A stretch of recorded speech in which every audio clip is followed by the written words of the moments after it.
Hello students, welcome to the YouTube channel Accounts Expertise.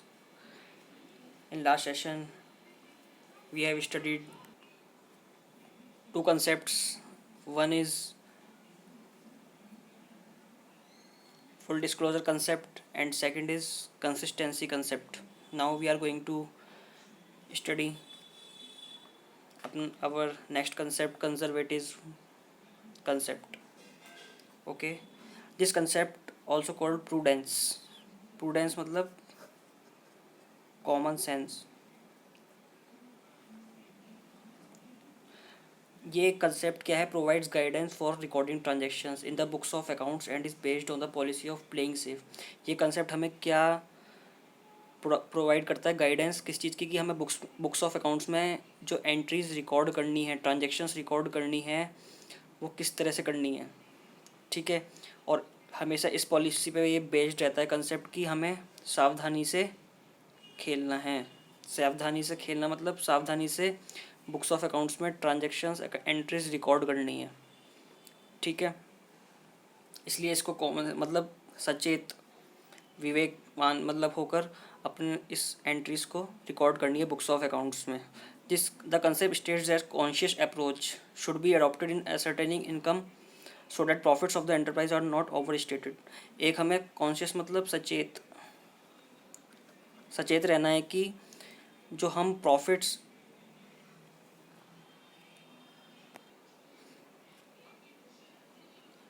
हमें अपनी जो इनकम है उसको इस तरह से एसर्टेन करना है कि मतलब हमारे जो प्रॉफिट्स हैं वो ओवर स्टेटेड नहीं होने चाहिए, ज़्यादा नहीं दिखने चाहिए.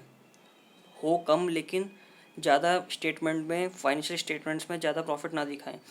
If the profit ascertain are more than the actual, अगर हमारे प्रॉफिट एक्चुअल से ज़्यादा हैं, it may lead to distribution of dividend out of capital. ठीक है. Which is not fair.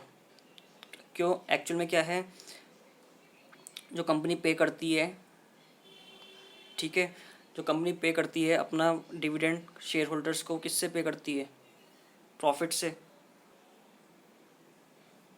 तो प्रॉफिट से पे करने पे फिर क्या होता है? अगर प्रॉफिट से पे करे कंपनी करती है और हम क्या कर रहे हैं, मान लो हमारा जो प्रॉफिट है वो 1,00,000 हुआ.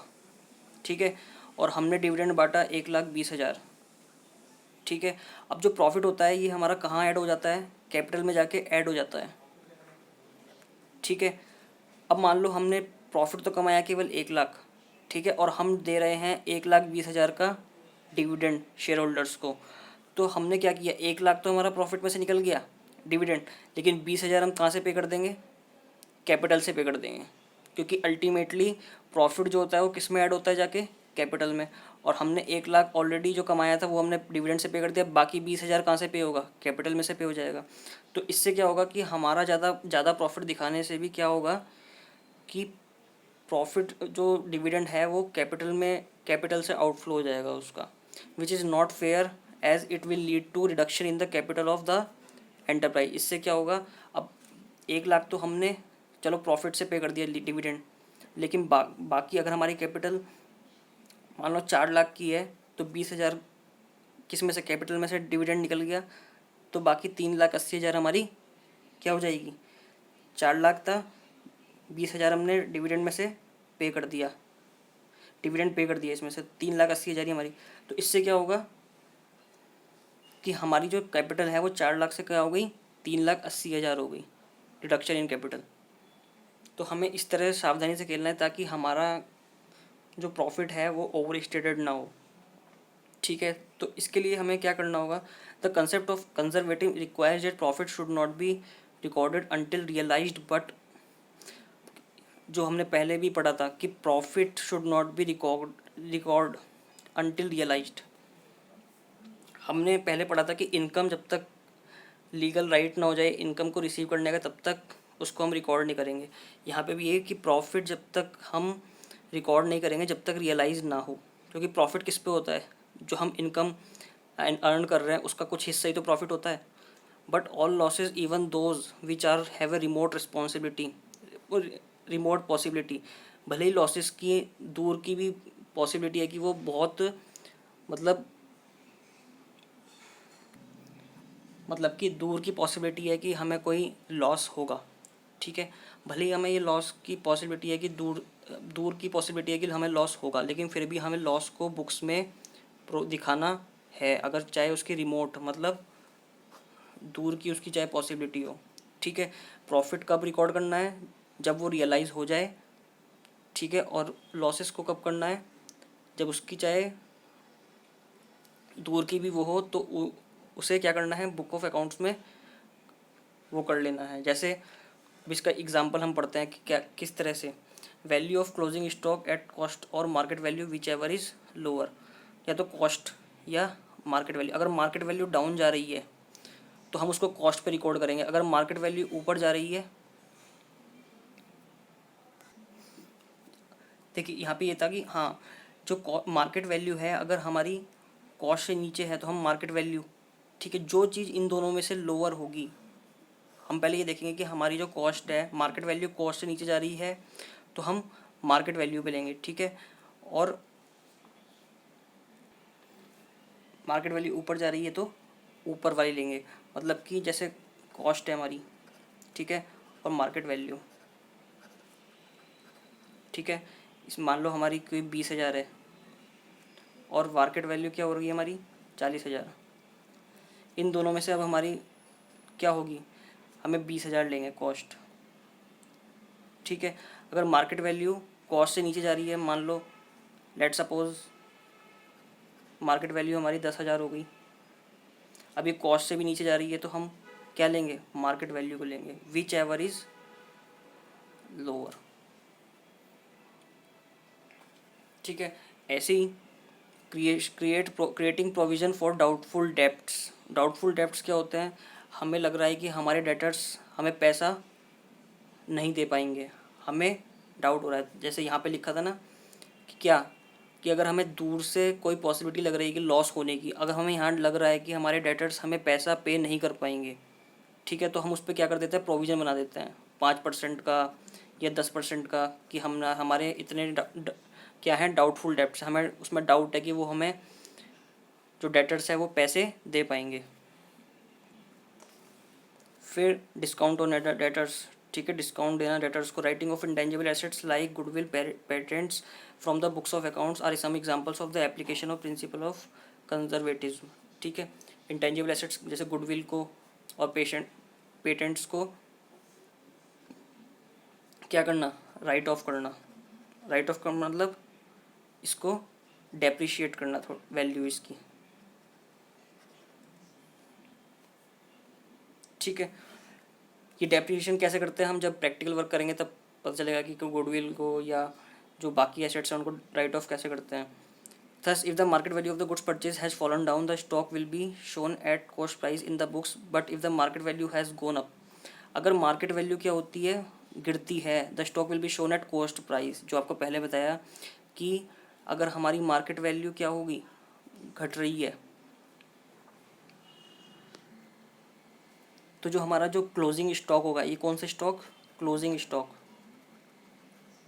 वो हम किस पे शो करेंगे, कॉस्ट प्राइस पे, ठीक है। अगर मार्केट वैल्यू बढ़ रही है, ठीक है, तो हम उस पर किस पे स्टॉक रिकॉर्ड करेंगे, the gain is no recorded until stock is sold, जब तक गुड्स बेचना दिया जाए तब तक गुड्स स्टॉक जो है सेल्स में ना कन्वर्ट हो जाए, ठीक है, तब तक हम उसे बुक्स में गेन पे रिकॉर्ड नहीं करेंगे। This approach of providing for the losses but not recognising the gains until realise is called, मतलब कि इस अप्रोच को कि हम लॉसेस को क्या कर रहे हैं, बुक कर रहे हैं, और गेंस को बुक नहीं कर रहे हैं जब तक कि वो रियलाइज़ नहीं हो रहा है, इसको कंजर्वेटिज्म, मतलब बुद्धिमत्ता से चलने वाली बात है। This may be reflecting a generally pessimist attitude adopted by the accountants, ये एक पॉजिटिव एटीट्यूड है जो अकाउंटेंट्स के, but is an important way of dealing with uncertainty. Future में कुछ भी अनसर्टेनिटी हो जाती है उसी से, उससे पहले कि हम कुछ स्टेप ले लें, ठीक है। हमने जैसे लग रहा है कि डेटर्स पैसा नहीं देंगे तो हम पहले से ही बुक्स में उसका प्रोविज़न बना देते हैं कि पैसे नहीं मिलेंगे, तो हमें क्या होगा कि बाद में एकदम झटका नहीं लगेगा कि हाँ एकदम पैसा नहीं मिला है, ठीक है। तो हमने पहले से क्रिएट कर दिया ताकि हम पहले से ही सचेत होकर ये होके चले, मान लो हमारे पास आज 1 लाख रुपए है, लेकिन हमें लग रहा है कि ये 50,000 कहीं खर्च हो सकते हैं, बाकी 50,000 बचे हैं हमारे पास। ठीक है, तो हम उस 50,000 जो हमारे पास है उसे सावधानी से खर्च करेंगे, ताकि हमारा जितना समय का हमें उसे खर्च करना है 50,000 को, वो हम कर पाएँ, क्योंकि हमें डाउटफुल है ना कि 50,000 तो है हमारे पास, 50,000 का नहीं पता।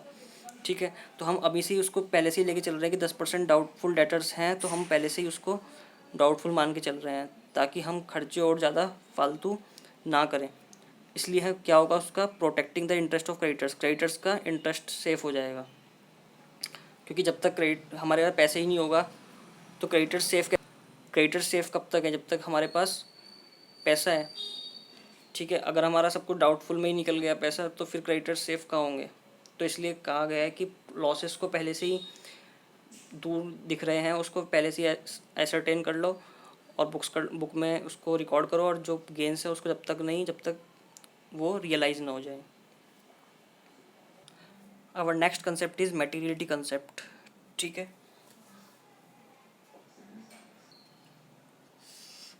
The concept of materiality requires that accounting should focus on material facts पे, छोटी मोटी चीज़ों पे नहीं, केवल मटेरियल फैक्ट्स जो हैव सिग्निफिकेंट इम्पोर्टेंस, जिसकी सिग्निफिकेंट इम्पोर्टेंस हो उस चीज़ को ही क्या करना है, फोकस करना है। Efforts should not be wasted in recording and presenting facts, efforts को क्या नहीं करना है, वेस्ट नहीं करना recording and presenting facts which are immaterial, मतलब कि वो था सिग्निफिकेंट इम्पोर्टेंस और ये है हैविंग नो सिग्निफिकेंट इम्पोर्टेंस।